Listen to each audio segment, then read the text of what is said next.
Hello friends, आज की कहानी का नाम है ऐश्वर्या, सांवली पत्नी की उपेक्षा की कहानी। आपको अगर आज की कहानी मेरी पसंद आए तो मेरे वीडियो को लाइक, शेयर और सब्सक्राइब करना बिल्कुल न भूलें और बेल आइकन ज़रूर क्लिक करें। अपने रूप सौंदर्य पर घमंड करने वाले मनीष के नज़रों में केवल दैहिक सुंदरता ही मायने रखती थी, इसलिए ऐश्वर्या जैसी सांवली पत्नी को पाकर उसका मन खिन्न हो गया। मनीष के जाते ही ऐश्वर्या कमरे में आ गई और तकिए में मुंह गड़ाकर थकी सी लेट गई। मनीष के व्यवहार से मन का हर कोना करवाहट से भर गया था। जितनी बार उसने मनीष से जुड़ने का प्रयत्न किया था, उतनी बार मनीष ने उसे बेदर्दी से झटक डाला था। उसने कभी सोचा भी नहीं था कि जीवन में यह मोड़ भी आ सकता है। शादी से पहले कई बार उपहास भरी नज़रें और फब्तियाँ झेली थी, पर उस समय कभी ऐसा नहीं सोचा था कि स्वयं पति भी उस के प्रति उपेक्षा और घृणा प्रदर्शित करते रहेंगे। बचपन कितना आनंददायी था। स्कूल में बहुत सारी लड़कियां उसकी सहेलियां बनने को आतुर थीं। अध्यापिकाएं भी उसे कितना प्यार करती थीं। वह हंसमुख मिलनसार होने के साथ साथ पढ़ने में अव्वल जो थी, पर ऐसे निश्चिंत जीवन में भी मन कभी कभी कितना खिन्न हो जाया करता था। उसे बचपन की वह बात आज भी कितनी अच्छी तरह याद है, जब पहली बार उसने अपने आप में हीनता की भावना को महसूस किया था। माँ की एक सहेली ने स्नेह से गाल थपथपाकर पूछा, क्या नाम है तुम्हारा बेटी? जी ऐश्वर्या, उसने सरलता से कहा। इस पर सहेली की होठों पर व्यंग्यात्मक हंसी उभर आई और उसने पास खड़ी महिला से कहा, लोग न जाने क्यों इतने बेमेल नाम रख देते हैं। और वे दोनों हंस पड़ी थी। वह पूरी बात समझ नहीं सकी थी, फिर भी उसने खुद को अपमानित महसूस किया था और चुपचाप वहाँ से खिसक गई थी। फिर तो ऐसे कई अवसर आए जब उसने इस तरह के व्यवहार से शर्मिंदगी महसूस की। उसे अपने माता पिता पर गुस्सा आता था कि प्रकृति ने तो उसे रंग रूप देने में कंजूसी की ही, पर उन्होंने क्यों उसके काले रंग पर ऐश्वर्या का नाम देकर व्यंग किया और उसे ज़्यादा से ज़्यादा उपहास का पात्र बना दिया। मात्र नाम देकर वे ऐश्वर्या की निरर्थकता को सार्थकता में बदल पाए थे। जब वह स्कूल से स्नेहिल प्रांगण को छोड़ कॉलेज गई थी तो कितना तिरस्कार मिला था। छोटी छोटी बातें भी उसके मर्म पर चोट पहुंचा देती थी। अपने नाम और रंग को लेकर किया गया कोई भी मजाक उसे उत्तेजित कर देता था। आखिर उसने किसी से भी दोस्ती करने का प्रयत्न छोड़ दिया था। फिर भी उसे कितने कटु अनुभव हुए थे, जो आज भी उसके दिल में कांटे की तरह चुभते हैं। सहपाठी विनोद का हाथ जोड़कर टेढ़ी मुस्कान के साथ चुभते हैं। सहपाठी विनोद का हाथ जोड़कर टेढ़ी मुस्कान के साथ ऐश्वर्या जी नमस्ते कहना और सभी का हंस पड़ना क्या भूल सकेगी कभी वह? शर्म और गुस्से से मुंह लाल हो जाता था। न जाने कितनी बातें थी जिनसे उसका हर रोज़ सामना होता था। ऐसे माहौल में वह ज़्यादा से ज़्यादा अंतर्मुखी होती गई थी। वे दमघोंटू वर्ष गुजारने के बाद जब कुछ समय के लिए फिर से घर का सहज वातावरण मिला तो मन शांत होने लगा था। रेनू और दीपक उसकी बुद्धिकता के कायल थे और उसे बहुत मानते थे। माता पिता भी उसके प्रति अतिरिक्त प्यार प्रदर्शित करते थे। ऐसे वातावरण में वह बीते दिनों की कड़वाहट भूलकर सुखद कल्पनाएं संजोने लगी थी। ऐश्वर्या के पिता राजकिशोर जूट व्यापार करते थे और व्यापारी वर्ग में उनकी विशेष धाक थी। उनके व्यापारी संस्कार लड़कियों को पढ़ाने के पक्ष में न थे, पर ऐश्वर्या की जिद और योग्यता के कारण उसे कॉलेज भेजा था। अब जल्दी से जल्दी उसकी शादी करके निवृत्त हो जाना चाहते थे। अच्छा घराना और वर्षों से जमी प्रतिष्ठा के कारण ऐश्वर्या का साधारण रंग रूप होने के बावजूद अच्छा वर और समृद्ध घर मिलने में कोई विशेष दिक्कत नहीं हुई।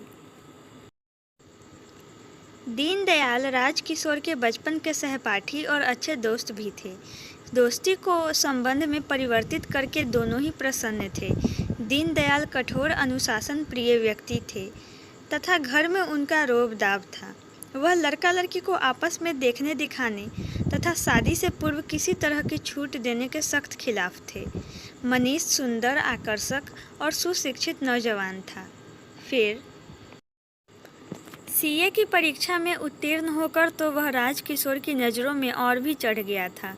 ऐसा सुदर्शन जामात पाकर राजकिशोर फूले नहीं समा पा रहे थे। मनीष को भी पूरा विश्वास था कि उसके माता पिता जो निर्णय लेंगे उसके हित में ही लेंगे, पर सुहाग रात को दुबली पतली श्याम वर्ण आकर्षणहीन ऐश्वर्या को देखते ही उसकी सारी रंगीन कल्पनाएं धराशायी हो गई। वह चाहकर भी प्यार प्रदर्शित करने का नाटक नहीं कर सका। बाबूजी के प्रति मन में बेहद कटुता घुल गई और बिना कुछ कहे एक और मुंह फेर कर नाराज सा सो गया। पैसे वाले प्रतिष्ठित व्यापारियों का समझौता बेमेल वर वधू में सामंजस्य स्थापित नहीं करा पाया था। ऐश्वर्या धड़कते दिल से पति की खामोशी के टूटने का इंतजार करती रही। सब कुछ जानते हुए भी इच्छा हुई थी कि मनीष की नाराजगी का कारण पूछे, माफ़ी भी मांगे, पर मनीष के आकर्षक व्यक्तित्व से सहमी वह कुछ नहीं बोल पाई थी। आखिर घुटनों में सिर रखकर तब तक आंसू बहाती रही थी जब तक नींद न आ गई थी। बहू खाना नहीं खाया क्या? सास के स्वर से ऐश्वर्या अतीत के उन दुखद भंवरों से एक झटके से निकलकर पुनः वर्तमान से आ जुड़ी। न जाने उसे इस तरह कितनी देर हो गई। हड़बड़ाकर गीली आंखें पोंछ ली और अपने आप को सैंत कर नीचे आ गई। वह खाने के काम से निवृत्त होकर फिर कमरे में आई तो सहज ही चांदी के फ्रेम में जड़ी मनीष की तस्वीर पर दृष्टि अटक गई। मन में फिर कोई कांटा खटकने लगा। सोचने लगी, इन 2 सालों में किस तरह मनीष छोटी छोटी बातों में भी दिल दुखाते रहे हैं। कभी कभार अच्छे मूड में होते हैं तो 2-4 औपचारिक बातें कर लेते हैं, वरना उसके बाहूपास को बेदर्दी से झटक कर करवट बदल लेते हैं। अभी एक बार भी तो संपूर्ण रूप से वह उसके प्रति समर्पित नहीं हो पाए हैं। आखिर क्या गलती की है उसने? शिकायत तो उन्हें अपने पिताजी से होनी चाहिए थी। क्यों उनके निर्णय को आंखें मूंद कर सर्वोपरि मान लिया? यदि वह पसंद नहीं थी तो शादी करने की कोई मजबूरी तो नहीं थी। इस तरह घुट-घुट कर जीने के लिए मजबूर करके वह मुझे किस बात की सज़ा दे रहे हैं? बहुत से प्रश्न मन को उद्वेलित कर रहे थे, पर मनीष से पूछने का कभी साहस ही नहीं कर सकी थी। नहीं, अब नहीं सहेगी वह। आज सारी बात अवश्य कहेगी। कब तक आज की तरह अपनी इच्छाएं दबाती रहेगी? उसने कितने अरमानों से आज रेनू और दीपक के साथ पिकनिक के लिए कहीं बाहर जाने का कार्यक्रम बनाया था। बड़े ही अपनत्व से सुबह मनीष को सहलाते हुए बोली थी, आज इतवार है, मैंने रेनू और दीपक को बुलाया है, सब मिलकर कहीं पिकनिक पर चलते हैं। आज ही क्यों, फिर कभी सही, उनिंदा सा मनीष बोला। पर आज आपको क्या काम है? मेरे लिए न सही, उनके लिए ही सही। अगर आप नहीं चलेंगे तो वे क्या सोचेंगे? मैंने उनसे पिकनिक पर चलने का कार्यक्रम भी तय कर रखा है। ऐश्वर्या ने बुझे मन से आग्रह किया। जब तुम्हारे सारे कार्यक्रम तय ही थे तो फिर मेरी क्या ज़रूरत पड़ गई? तुम चली जाओ, मेरी तरफ से कोई मनाही नहीं है। मैं घर पर गाड़ी भी छोड़ दूंगा। कहकर मनीष ने मुंह फेर लिया। उसे बेहद ठेस पहुंची। पहली बार उसने स्वेच्छा से कोई कार्यक्रम बनाया था और मनीष ने बात को इस कदर उल्टा ले लिया। न तो वह कोई कार्यक्रम बनाती और न ही यह स्थिति आती। ऐश्वर्या ने उसी समय दीपक को फ़ोन करके कह दिया, तेरे जीजा जी को कोई ज़रूरी काम है, इसलिए फिर कभी चलेंगे। मन बहुत ख़राब हो गया था। फिर किसी भी काम में जी नहीं लगा। बार बार अपनी स्थिति को याद कर आंखें भरती रही। क्या उसे इतना भी अधिकार नहीं है कि अपने शौक में मनीष को भी शामिल करने की सोच सके? आज वह मनीष को अवश्य कहेगी कि क्यों वह उससे इस कदर घृणा करते हैं और उसके साथ कहीं भी जाना पसंद नहीं करते। शाम उतरने लगी थी। लंबी परछाइयाँ दरवाज़ों में से रेंगने लगी तो ऐश्वर्या शिथिल कदमों से रसोई में आकर खाना बनाने में जुट गई। हाथों के साथ साथ विचार भी तेज गति से दौड़ने लगे। रोज की यह बंधी बंधाई जिंदगी, जिसमें जीवन की जरा भी हसरत नहीं थी, बस भावहीनता। मशीनी मानव की तरह एक के बाद एक काम निपटाते रहो। कितनी महत्वहीन और नीरस है यह जिंदगी। माता पिता खाना खा चुके थे। मनीष अभी तक नहीं आया था। ऐश्वर्या बचा खाना ढककर मन बहलाने के लिए टीवी के आगे बैठ गई। घंटी बजी तो भी वैसे ही कार्यक्रम में खोई बैठी रहने का उपक्रम करती रही। नौकर ने दरवाज़ा खोला। मनीष आया और जूते खोलकर सोफे पर लेट सा गया। बड़ी देर कर दी, चल हाथ मुंह धोकर खाना खा ले, बहू इंतजार कर रही है तेरा, माँ ने कहा। बचपन का एक दोस्त मिल गया था, सुनील ने लापरवाही से कहा। ऐश्वर्या अनमनी सी उठी और थोड़ा बहुत खाकर बाकी नौकर को देकर अपने कमरे में आ गई। मनीष जैसे आदमी को कुछ भी कहना व्यर्थ होगा। यदि मन की भड़ास निकाल भी ली तो क्या ये दरारें पाटी जा सकेंगी? कहीं मनीष उससे और ज़्यादा दूर न हो जाए। नहीं, वह कभी भी अपनी कमजोरी जाहिर नहीं करेगी। आखिर कभी न कभी तो उसके अच्छे बर्ताव से मनीष पिघलेंगे ही। मन को सांत्वना देती ऐश्वर्या सोने का प्रयत्न करने लगी। सुबह का सुखद वातावरण, ठंडी ठंडी समीर और तरह तरह के पक्षियों के मिले जुले स्वर जैसे कानों में रस घोलते हुए। सुबह नींद कितनी जल्दी टूट जाती है। बिस्तर से उठकर बेतरतीब कपड़ों को ठीक करती ऐश्वर्या सोचने लगी, कितनी सुखी होती है वे लड़कियां जो देर सुबह तक अलसाई सी पति की बाहों में पड़ी रहती है। वह कमरे के कपाट हौले से भिड़ाकर रसोई में आ गई। उसने घर की सारी जिम्मेदारियों को स्वेच्छा से ओढ़ लिया था। इसमें संतोष महसूस होता था। वह सास ससुर की हर ज़रूरत का ख्याल रखती थी, इसलिए थोड़े से समय में ही दोनों का दिल जीत लिया था। भजन कब के बंद हो चुके थे। कोहरे का झीना आंचल हटाकर सूरज आकाश में चमकने लगा था। कमरे के रोशनदानों से धूप अंदर तक सरक आई थी। सुनिए जी, अब उठ जाइए, 8:30 बज रहे हैं, ऐश्वर्या ने हौले से मनीष की बाह पर हाथ रखकर कहा। चाहकर भी वह रजाई में ठंडे हाथ डालकर अधिकार पूर्वक छेड़ते हुए नहीं कह सकी कि उठिए वरना ठंडे हाथ लगा दूंगी।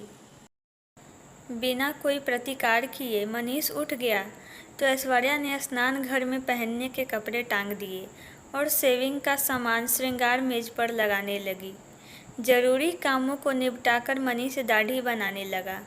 ऐश्वर्या वहीं खड़ी रही, शायद किसी चीज़ की ज़रूरत पड़ जाए। सोचने लगी, सुनील डांटते हैं तो बुरा लगता है, पर खामोश होकर उपेक्षा जाहिर करते हैं तब तो और भी ज़्यादा बुरा लगता है। जरा तौलिया देना तो, विचारों की श्रृंखला भंग करते हुए ठंडे स्वर में मनीष ने कहा। ऐश्वर्या ने चुपचाप अलमारी में से तौलिया निकालकर मनीष को थमा दिया। मनीष मुंह पोंछने लगा। अचानक ही ऐश्वर्या की निगाह मनीष के चेहरे पर बने हल्के हल्के से सफ़ेद दागों पर अटक गई। मुंह से खुद ब खुद निकल गया, आपके चेहरे पर ये दाग पहले तो नहीं थे। ऐसे ही कई बार सर्दी के कारण हो जाते हैं, बचपन से ही होते आए हैं, मनीष ने लापरवाही से कहा। फिर भी डॉक्टर से राय लेने में हर्ज ही क्या है। तुम बेवजह वहम मत किया करो, हमेशा अपने आप मिटते रहे हैं, कहकर मनीष स्नान घर में घुस गया तो ऐश्वर्या भी बात को छोड़कर रसोई में आ गई और नाश्ते की तैयारी में लग गई। पर इस बार मनीष के चेहरे के वे दाग ठीक नहीं हुए थे। धीरे धीरे इतने गहरे होते गए थे कि चेहरे का आकर्षण नष्ट होने लगा था। मनीष पहले जितना लापरवाह था, अब उतना ही चिंतित रहने लगा। इस स्थिति में ऐश्वर्या बार बार सांत्वना देती और डॉक्टरों की बताए तरह तरह की दवाइयाँ यथा समय देती रही। अब मनीष ऐश्वर्या से चिढ़ा चिढ़ा नहीं रहता था, अधिकतर किसी सोच में डूबा रहता था। पर ऐश्वर्या जो भी पूछती शांति से उसका जवाब देता था। ऐश्वर्या को न जाने क्यों इस आकस्मिक परिवर्तन से डर लगने लगा था। रात गहरा चुकी थी। सभी टीवी के आगे जमे बैठे थे। आखिर उकताकर ऐश्वर्या ऊपर अपने कमरे में आ गई तो मनीष भी माता पिता को हॉल में छोड़कर पीछे पीछे आ गया। हमेशा की तरह ऐश्वर्या चुपचाप लेट गई थी, चुपचाप, मानो वह मनीष की उपेक्षा की आदी हो गई हो। मनीष ने बत्ती बंद करके स्नेह से उसे अपने बाहों में कस लिया और मीठे स्वर में बोला, सच बताओ ऐश्वर्या, तुम मुझसे नफरत तो नहीं करती? उस स्नेह, स्पर्श और आवाज़ की मिठास से ऐश्वर्या का रोम रोम आनंद से तरंगित हो उठा था। पहली बार प्यार की स्निग्धता से परिचित हुई थी वह। खुशी से अवरुद्ध कंठ से फुसफुसाई, आपने ऐसा कैसे सोच लिया? अब तक बुरा बर्ताव जो करता रहा हूँ तुम्हारे साथ, पिताजी के प्रति जो आक्रोश था, उसको तुम पर निकालकर मैं संतोष महसूस करता रहा। सोचता था मेरे साथ धोखा हुआ और बेवजह ही इसके लिए मैं तुमको दोषी मानता रहा और तुम मेरे लिए हमेशा प्यार लुटाती रही। मैं मात्र दैहिक सौंदर्य की छलना में मन के सौंदर्य से अनजान बना रहा। अब मैं जान गया कि तुम्हारा मन कितना सुंदर और प्यार से लबालब है। मैं तुम्हें सिर्फ कांटों की चुभन ही देता रहा और तुम सहती रही। कैसे सहन किया होगा तुमने मुझे? मैं अपनी इन भूलों के लिए माफ़ी मांगने लायक भी नहीं रहा। बस बस, आगे कुछ कहा तो मैं रो पड़ूंगी। मनीष के होठों पर हथेली रखते हुए ऐश्वर्या बोली, मुझे पूरा विश्वास था कि एक न एक दिन मुझे मेरी तपस्या का फल अवश्य मिलेगा। आप ऐसा विचार कभी न लाना कि मैं आपसे घृणा करती हूँ। मेरे मन में आपका प्यार पाने की तरफ जरूर थी, पर मैंने कभी भी अपने आप को आपके काबिल समझा ही नहीं। आज मुझे ऐसा लगता है मानो मैंने सब कुछ पा लिया हो। ऐश्वर्या, तुम सचमुच अपने नाम की ही तरह ऐश्वर्यों से भरी हुई हो। मैं तुम्हारा अपराधी हूँ। आज मैं अपने आप को कंगाल महसूस कर रहा हूँ। न तो मेरे पास सुंदर दिल है और न ही वह सुंदर देह रही जिस पर मुझे इतना घमंड था। मनीष ने ठंडी सांस लेकर उदासी से कहा, जी छोटा क्यों करते हैं आप? हम इलाज की हर संभव कोशिश करेंगे। फिर ये सफ़ेद दाग ठीक न भी हुए तो भी मुझे कोई गम नहीं। यह कोई खतरनाक बीमारी नहीं है। प्यार इतना सतही नहीं होता कि इन छोटी छोटी बातों से घृणा में बदल जाए। मैं तो हमेशा हमेशा के लिए आपकी हूँ, ऐश्वर्या ने कहा। मनीष ने भाव विह्वल होकर उसे इस तरह आलिंगनबद्ध कर लिया मानो अचानक से उसे कोई अमूल्य निधि मिल गई हो। दोस्तों, तो आज की कहानी यहीं तक थी। आज की कहानी आपको कैसी लगी? आप अपनी राय कमेंट बॉक्स में ज़रूर बताइएगा।